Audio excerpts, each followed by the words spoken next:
히브리서 8장 1절로 13절입니다.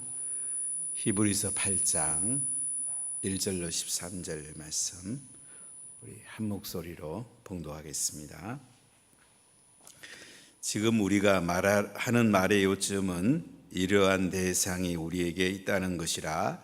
그는 하늘에서 지으신 크신 이의 보좌 우편에 앉으셨으니 성소와 참장막에서 섬기는 이시라.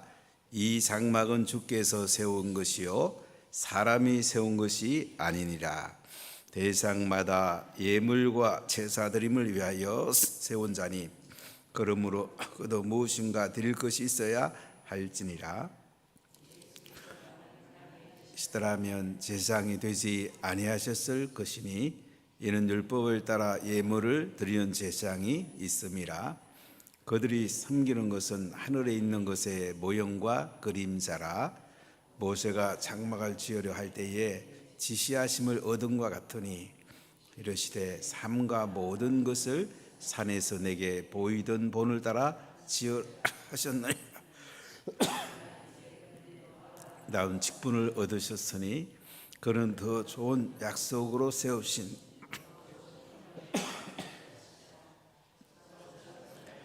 모험하였더라면 둘째 것을 요구할 일이 없었으니와 그들의 삶을 지적하여 말씀하시되 볼지어다 날이 이르리니 내가 이스라엘 집과 유다 집과 더불어 세운 약을 맺으리라. 또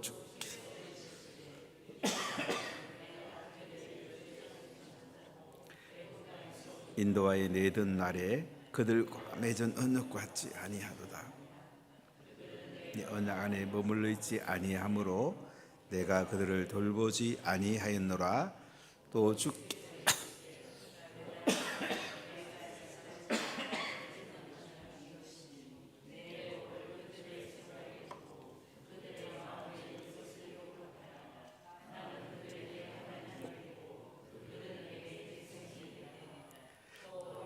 자기 나라 사람과 각각 자기 형제를 가르쳐 이르기를 주를 알라 하지 아니할 것은 그들이 작은 자로부터 큰 자까지 다 나를 알미라. 내가 그들의 불의를 긍휼히 여기고 그들의 죄를 다시 기억하지 아니하리라 하셨느니라. 새 언약이라 말씀하셨음에 저 것은 낡아지게 하신 것이니 낡아지고 새하지는 것은 없어져 가는 것이니라. 아멘. 구약과 신약의 관계가 굉장히 중요합니다. 대상 이야기를 하면서 또 새언약 이야기를 하면서 유대교에 있다가 예수님을 믿고 하나님의 자녀가 되었는데 핍박이 오니까 그들은 유대교로 돌아가려고 했습니다. 여기에 대해서 히브리 기자는 예수님은 하늘에 있는 대제사장이 되시고 새 언약의 성취자가 되시니까 유대교로 돌아가면 안 된다. 핍박이 있더라도 때로는 생명을 내놓아야 돼도 꼭 예수님을 따라가야 된다. 이 말씀을 굉장히 강조합니다. 어제 안강희 성교사님 모셔서 여러 가지 얘기를 했는데 한 얘기가 굉장히 와닿더라고요. 인류 역사상 핍박이 왔고 결국은 예수 믿는 사람들을 죽이던 그 역사에 지금까지 살아남은 역사가 없다. 저는 굉장히 와닿더라고요. 북한에도 참 교회가 그렇게 왕성했는데 58년에 김일성이 교회를 거의 다 없애게 되고 참 예수 믿는 게 쉽지 않죠. 지금 안강희 선교사님은 두바이에 계세요. 동남아나 남아시아, 인도, 파키스탄, 벵글라데시 이런 데서 온 노동자나 북아프리카 이런 데서 온 노동자들에게 복음 전해서 그들이 다시 본국에 돌아가서 복음 전하는 리더를 키우는데 많이 집중하고 계십니다. 파키스탄에서 파스툰족을 이제 몇 사람 리더로 세웠는데 떨어지고 두 사람 남아서 계속 훈련하시고, 이 사람들을 이제 아프가니스탄으로 사역자로 들어가게 합니다. 타지키스탄에서 또 리더를 훈련시켜서 또 아프가니스탄으로 리더를 들어가서 사역하도록 하는 훈련을 하고 계세요. 파키스탄에는 파스툰족이 많이 삽니다. 아프가니스탄 주종족이 파스툰족인데 또 타직 쪽도 많이 살아요. 그래서 밖에서 훈련해서 핍박이 심한 그곳에 또 복음 전하도록 하는 사역을 하시는데, 사실 핍박이 오면 쉽지는 않습니다. 뭐 예수 믿으면 데려가서 화형시키고 죽인다는데 이거 참 쉽지 않죠. 죽인다는데 어떻게 예수 믿는 거 아니 참 안 쉽죠. 참 우리나라가 지금 복음 전하기 가장 세상에 제일 좋고 지하 3계 제일 좋은 나라인데 이 시기를 놓치면 안 됩니다. 그래서 왼쪽에 있는 사람들은 사회주의를 들고 나오면서 계속 나라가 많이 위태롭습니다. 제가 이번에 북유럽 가보고 북유럽에서 말하는 사회주의하고요, 중국이나 북한에서 말하는 사회주의하고는 완전히 다릅니다. 북유럽에서 말하는 사회주의는 평등을 중심으로 해서 사회보장 있는 사람이나 없는 사람이나 골고루 살게 하는 그런 시스템이 개신교 아래 있습니다. 루트국의 아래석이 있는데 중국이나 북한 같은 데는 어떻습니까? 그들은 소수의 특권층이 강제로 그것을 만들어 갑니다. 자기들한테 해되면 사람들을 다 제거합니다. 완전히 달라요. 그렇기 때문에 이 북유럽과 독일은 루터교의 그 신기호를 통해서 이 사회보장 제도가 세워지고 있는 것이기 때문에 이걸 많은 분들이 혼선을 하는 것 같아요, 보면요. 전에 조국이라는 그 친구도 뭐 사회주의 뭐 떠들고 하는데 그 친구 박사학위 논문이 러시아 공산주의 형법 연구거든요. 우리가 이 히브리서를 잘 보면서 참 예수님이 얼마나 소중하고 얼마나 대단하고 그분은 하늘의 대상이 되시고 새 언약을 성취한 분이신데 우리 끝까지 예수님을 잘 믿는 것이 너무너무 소중합니다. 우리 자녀와 다음 세대에 이 예수님의 복음을 잘 물려주는 것이 우리들이 살아가면서 정말로 중요해요.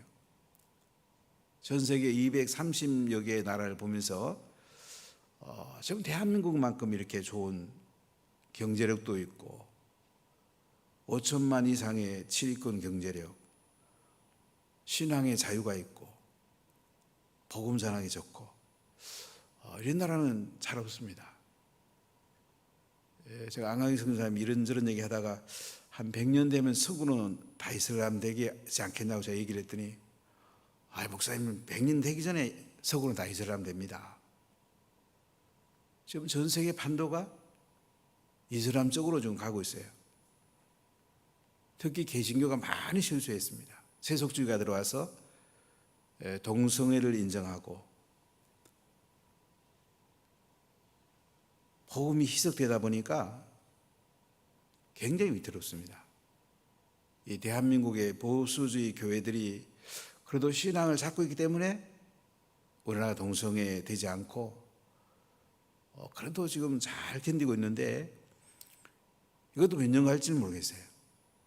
교과서가 전부 동성애를 인정하는 쪽으로 거의 학교에서 가르치기 때문에 결국 그들이 나중에 입법하면 이 동성애 나라가 될 가능성이 참 많은데 정말 우리가 자녀를 가정에서 신앙으로 잘 키워야 됩니다. 이번에 북유럽 나라 여러 군데 가보니까 화장실을 남녀 공용하는 데가 대부분이더라고요. 심지어 공항도 공공기관도 가보니까 핀란드에서는 그 도서관에 가봐도 남녀 공용으로 이렇게 쓰는 데가 너무 많더라고요. 좀 세상에 많은 그 변화가 있고 세속화되는 가운데 우리가 어떻게 예수님 잘 믿을 건가? 우리 후손들에게 어떻게 이 바른 신앙을 전수할 건가? 정말로 중요하죠. 골든 타임이 많이 남지 않았습니다. 오늘 아침 조선일보를 잠깐 보니까 저출산 문제 종합적으로 해결될 수 있는데 세종시는 지금 아이들을 많이 낳는다고 합니다. 경력 단절, 여성들의 경력 단절이 많은 이유 중에 하나잖아요. 그거 이어주고 공무원들은 그 뭐 큰 문제가 없죠. 주거 세종시는 싸게 또 아파트 주고 그 다음에 봉급도 괜찮고 그 다음에 의료 이런 것들이 이제 소아과 문제 이런 것들이 또 해결돼서 종합적으로 잘하면 가능한데 참 우리나라가 어떡하든지 잘 돼야 될 텐데 하는 마음을 가지고 저는 성경을 늘 보고 또 삶을 나누길 원하는데요. 오늘 이 히브리서가 쓰인 이 배경은 정말 어려운 시기예요. 네로 황제가 기독교인들을 핍박하고 예루살렘 성전이 무너지기 직전에 정말 이 어려운 시기에 어떻게 예수님을 믿을 건가? 참 안 쉽죠. 여러분 시절이 좋을 때에 잘 믿고 우리 자녀들을 말씀으로 잘 키워야 됩니다. 공부는 다 그 네이버 찾아보면 다 있습니다. 사진 찾아보면 다 있어요. 신앙 전수는 부모가 자녀들에게 바르게 안 하면 굉장히 위태롭습니다. 자, 오늘 히브리서 8장에 보면 예수님과 구약의 제사장과 비교하면서 예수님은 얼마나 놀라운 분인지 우리에게 말씀을 합니다. 자, 우리 8장 1절 같이 읽어보겠습니다. 지금 우리가 하는 말의 요점은 이러한 대상이 우리에게 있다는 것이라. 그는 하늘에서 지으신 크신 이의 보좌 우편에 앉으셨으니 성소와 참 장막에서 섬기는 이시라. 이 장막은 주께서 세우신 것이니 사람이 세운 것이 아니니라. 자, 오늘 이 말씀에 보면 지금 우리가 하는 말의 요점은 뭐라고 그래요? 이러한 대상이 우리에게 있다는 것이다. 자, 이러한 대상은 누구입니까? 예수님을 말씀하죠. 7장 28절을 같이 읽어보겠습니다. 율법은 약점을 가진 사람들을 제사장으로 세웠거니와 율법 후에 하신 맹세의 말씀은 영원히 온전하게 되신 아들을 세우셨느니라. 율법은 약점을 가진 사람들을 제사장으로 세웠습니다. 아론의 후손들, 레위의 후손들이 대상이 되고 제사장이 되었는데요. 율법 후에 하신 맹세의 말씀은 영원히 온전하게 되신 아들을 세우셨다. 예수님은 영원히 온전하게 되신 아들이라 이렇게 말씀을 하고 있습니다.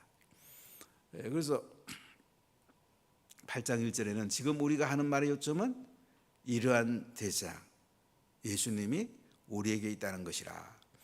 그는 하늘에서 지으신 크신 이의 보좌 편에 앉으셨다. 자, 우리가 여기 보면 예수님은 어떤 분이십니까? 7장 28절에 온전하게 되신 아들, 완전하시다는 거예요. 구약에 세워진 대상은 불완전했습니다. 땅에서 대상이었습니다. 그러나 예수님은 완전하신 대상이다. 구약의 율법을 성취하시고 불완전한 제사장 시대를 이제 마감하고 완전한 대제사장이라는 것이 오늘 말씀하고 있습니다. 또 이분은 하늘에 계신 지극히 크신 이의 보좌 우편에 앉으셨다 이렇게 말씀합니다. 예수님은 하늘의 대제사장이세요. 아론과 그 후손들은 땅의 대제사장이었는데 예수님은 하늘에서 지극히 크신 이의 보좌 우편에 앉으셨다. 하늘의 제사장이란 말이죠. 뿐만 아니고 이 예수님은 크신 이의 보좌 우편에 앉으셨다. 크신 이는 하나님이죠. 하나님 보좌 우편에 앉으셨다. 하나님은 누구십니까? 왕이십니다. 온 우주를 통치하는 왕이세요. 바로 예수님은 대제사장이면서 왕 중의 왕이시다. 그리고 예수님은 하나님 보좌 우편에 앉으셨다. 앉으셨다는 말은 무슨 말입니까? 이제는 십자가의 피를 죽으시고 부활하시고 승천하셔서 하나님 보좌 우편에 앉으셔가지고 사역을 완성하셨단 말이에요. 이제는 예수님을 믿기만 하면 우리가 구원을 받고 예수님 안에서 율법이 완성되었기 때문에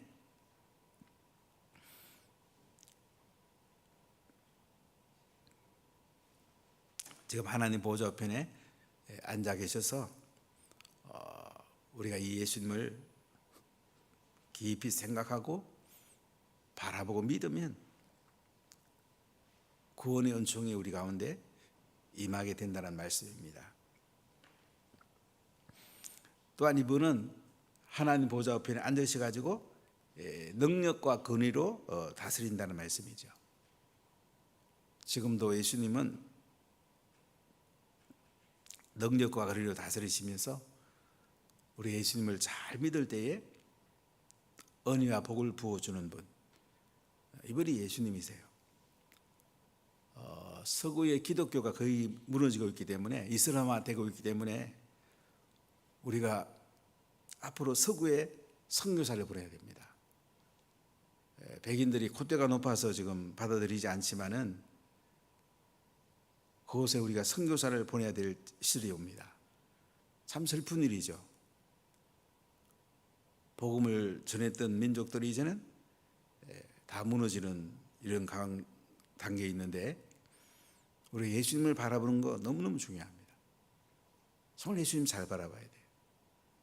그분에게로부터 능력과 하나님의 은혜와 행복이 우리 가운데 오게 되는 것입니다. 우리 2절 다시 읽어보겠습니다. 성소와 장막에서 섬기는 이시라.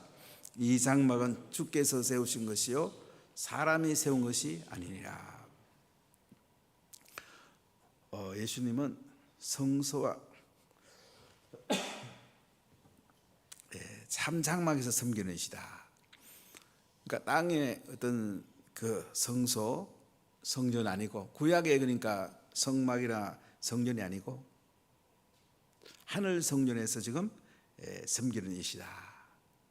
이 장막은 주께서 세운 것이다. 사람이 세운 게 아니다. 지금은 하늘 성전에서 예수님은 섬기고 계시고 땅의 그 성전에서 일하던 사람이 세운 것이 아니라고 말씀을 하고 있습니다. 자, 3절 읽어볼까요? 대제사장마다 예물과 제사 드림을 위하여 세운 자니 그러므로 그도 무엇인가 드릴 것이 있어야 할지니라. 땅의 대제사장들은 예물과 제사 드림을 위해 세운 자입니다. 무엇인가 드릴 것이 있어야 하는데 예수님이 십자가에 자신의 몸을 단번에 들이심으로 말미암아 이제는 땅의 제사제들은 완성이 되었습니다. 그래서 하늘의 대제사장 되신 예수님께서 십자가에 죽으시고 부활하심으로 이제 우리가 예수님을 믿으면 하나님 앞에 우리가 나갈 수가 있고 은혜의 보좌 앞에 나가는 길이 열리게 된 것입니다. 자, 우리 4절과 5절 같이 읽어보겠습니다. 예수께서 만일 땅에 계셨더라면 제사장이 되지 아니하였을 것이니 이는 율법을 따라 예물을 드리는 제사장이 있음이라. 그들이 섬기는 것은 하늘에 있는 것의 모형과 그림자라. 모세가 장막을 지으려 할 때에 지시하심을 얻은과 같으니 이르시되 삼가 모든 것을 산에서 내게 보이던 본을 따라 지으라 하셨느니라. 자, 예수님이 땅에 계셨더라면 제사장이 되지 아니하셨을 것이다. 지금 예수님 하늘에 제사장으로 계시고요. 이는 율법을 따라 예물을 드리는 제사장이 있습니다. 땅에서는 율법을 따라 예물을 드리는 레위의 후손들이 제사장으로 섬겼습니다. 자, 그런데 5절에 뭐라고 합니까? 그들이 섬기는 것은 하늘에 있는 것의 모형과 그림자다. 땅에서 레위의 후손, 아론의 후손들이 제사 지낸 것은 하늘에 있는 것의 모형과 그림자다. 그 원형은 예수님께서 하늘 대상으로 계신 것을 말씀해요. 자, 모세가 장막을 지으려 할 때 지시하심을 얻은 것 같으니 이르시되 삼가 모든 것을 산에서 내게 보이던 본을 따라 지으라 하셨느니라.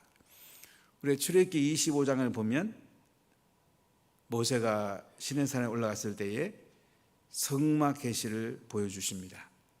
그 성막 계시대로 성막을 지으라고 하셨습니다.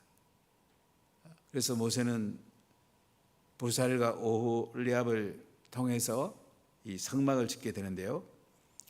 이 모든 것은 모형과 그림자라는 거예요. 원형이 하늘에 있다는 거죠. 예수님의 원형이라는 거죠. 자, 그렇기 때문에 지금은 땅에서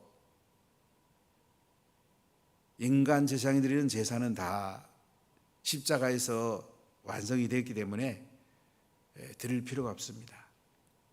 십자가에 죽으시고 부활한 예수님, 우리가 믿음으로 은혜의 보좌 앞에 나가게 된 것입니다.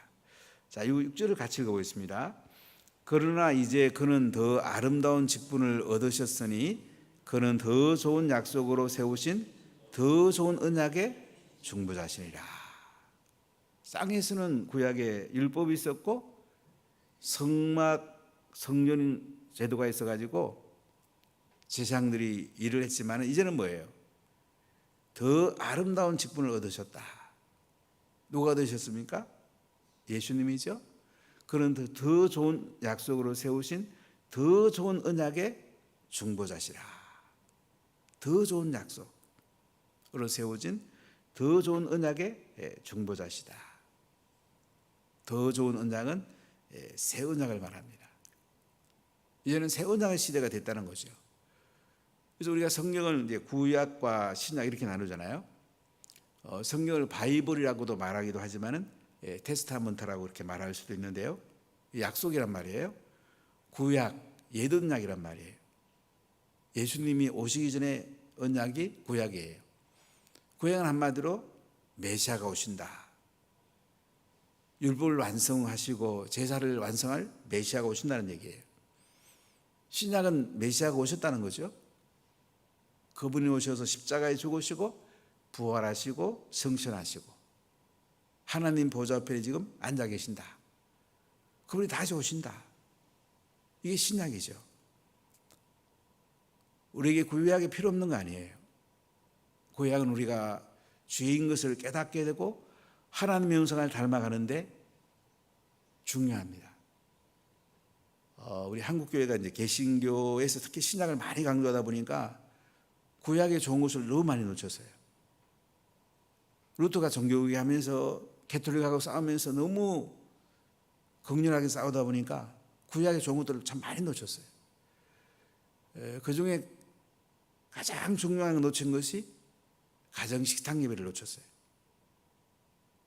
이 셀 성전 예배 이거 루터가 주장했다가도 또 제대로 못했어요. 이런 부분들이 구약에서 굉장히 중요한 부분들이에요. 이것이 계시의 연속 과정 속에서 우리에게 지금도 함께 실천될 때에 굉장히 좋은 것들이에요. 그러나 예수님이 십자가에서 완성했기 때문에 십자가와 부활의 빛을 가지고 구약을 볼 수 있어야 돼요. 그래야지 실제신 예수님이 드러나게 되고 우리가 예수님을 잘 믿을 수가 있습니다. 자, 그래서 이렇게 히브리 기자는 우리에게 말씀합니다. 7절 읽어보겠습니다. 저 첫 언약이 모험하였더라면 둘째 것을 요구할 일이 없었으니와. 첫 언약은 구약이죠. 율법과 제사제도가 중심이죠. 모험했더라면 둘째 것을 요구할 일이 없었을 거다. 우리가 천주교를 보면 구약이 많이 강조되는데 미사가 많이 강조돼요. 구약의 성령 원리가 우리에게 적용되는 건 중요합니다. 그런데 의식을 많이 강조하죠. 미사, 제사를 많이 강조해요. 구약의 제사는 다 완성이 됐어요. 물론 형식은 우리에게 필요 없는 건 아니에요. 우리 개신교가 형식을 너무 많이 버렸는데 그러나 본질이 중요해요. 십자가의 복음, 부활의 복음이 우리에게 가장 중요한 거예요. 자, 이 새 언약을 이제 예수님이 세우셨는데요. 구약이 무음했더라면 둘째 것을 요구할 일이 없었겠죠. 자, 그런데 8절부터 12절까지 읽겠습니다. 그들의 잘못을 지적하여 말씀하시되 주께서 이르시되 볼지어다 날이 이르리니 내가 이스라엘 집과 유다 집과 더불어 새 언약을 맺으리라. 또 주께서 이르시기를 이 언약은 내가 그들의 열조의 손을 잡고 애굽 땅에서 인도하여 내던 날에 그들과 맺은 언약 같지 아니하도다. 그들은 내 언약 안에 머물지 아니하므로 내가 그들을 돌보지 아니하였노라. 또 주께서 이르시되 그날 후에 내가 이스라엘 집과 맺을 언약은 이것이니 내 법을 그들의 생각에 두고 그들의 마음에 이것을 기록하리라. 나는 그들에게 하나님이 되고 그들은 내게 백성이 되리라. 또 각각 자기 나라 사람과 각각 자기 형제를 가르쳐 이르시기를 주를 알라 하지 아니할 것은 그들이 작은 자로부터 큰 자까지 다 나를 알미라. 내가 그들의 불의를 긍휼히 여기고 그들의 죄를 다시 기억하지 아니하리라 하셨느니라. 이 말씀은 예레미야 31장 31절부터 34절이 나온 말씀입니다. 근데 구약에 봐도요, 새 언약이 들어 있습니다. 구약의 율법과 제수는 좀 형식적이었고 외면에 많이 적용했는데 이제 예수님이 오셔가지고 내면에 성령을 부어주신다는 말씀이에요. 새 언약 시대는 성령 시대예요. 성령. 우리 성령을 받아야 돼요. 우리 개신교의 가장 큰 특징 중에 하나가 십자가에 죽으시고 부활한 예수님의 복음이 가장 강조돼야 되고 그 다음에 성령님이 강조돼요. 성령님. 우리 안강희 성교사 모시고 우리 총시는 말씀이 있는데 성령이 없다고. 그러니까 알파고스를 안 좋게 얘기하고 막 그랬어요. 성령이 없다고. 말씀과 성령이 함께 있어야 됩니다. 십자가에 죽으시고 부활한 예수를 믿음으로 우리가 구원을 받고요. 성령이 오셔야 우리가 구원을 받을 수가 있어요. 우리가 행복구슬을 하면서 이 복음이 명확해야 되고요. 3번 복음 전했는데 그 다음에 성령을 받아야 돼요. 이게 새 언약의 핵심이에요. 핵심. 십자가에 죽으시고 부활한 예수를 믿고 믿으려면 성령이 오셔야 믿어지는 거예요. 내가 막 어떻게 하는 게 아니에요. 성령이 오시면 내 속에 믿어지는 거예요. 성령이 오시면 내 속에 말씀이 이루어지는 거예요. 율법 완성된 것이 내 속에 성령 안에서 이루어지는 거예요. 어떤 면에서는 신적 수동태예요. 자, 그래서 10절에 보면 나는 그들에게 하나님이 되고 그들은 내게 백성이 되리라. 새 언약을 맺으신다는 거예요. 우리가 결혼하면 서약을 지켜야 되는데 오늘날은 보면 그 부모님이 덕담하면서 이렇게 결혼하는 거 뭐 나쁘다고는 말할 수 없는데 이 목사님이 주리한다는 의미는 뭐냐면 이 성경적으로 한다. 성경적으로 한다는 얘기예요. 아내와 이 남편이 하나님 앞에 언약을 맺게 한다는 거예요. 서약은 하나님 앞에 언약 맺는 거거든요. 하나님 앞에 언약 맺으면 어떻게 돼요? 이혼을 할 수가 없죠. 북유럽도 보니까 이혼으로 굉장히 몸살을 앓더라고요. 절반 이혼을 하고. 참 이 언약이라는 건요, 구약에서 이스라엘 백성들이 율법을 어겼습니다. 우상 숭배하고 다른 신을 섬기고 했어요. 하나님은 그들에게 언약을 맺었는데 이스라엘 백성들이 깨뜨린 거예요. 그래서 하나님은 예수님을 보내서 십자가에 우리 죄를 걸머지고 죽으시고 율법을 완성하시고 새 언약을 맺으세요. 그러면서 하나님이 여호와 하나님께서 우리 하나님이 되고 우리는 그에게 백성이 된단 말이죠. 새 언약이 이루어졌단 말이죠. 예수님이 신랑이 되시고 우리는 신부가 되었단 말이에요. 그런 놀라운 일은 12절에 내가 그들의 불의를 긍휼히 여기고 그들의 죄를 다시 기억하지 아니하리라. 예수님이 십자가에 빌려 죽으심으로 이제는 예수님의 은혜로 우리가 믿음으로 모든 죄가 용서함 받고 죄를 기억하지 않는다. 참 놀라운 은혜죠. 자, 13절 보겠습니다. 새 언약이라 말씀하셨음에 첫 것은 낡아지게 하신 것이니 낡아지고 쇠하는 것은 없어져가는 것이니라. 자, 이 말씀을 자세히 왜 이렇게 풀어서 얘기합니까?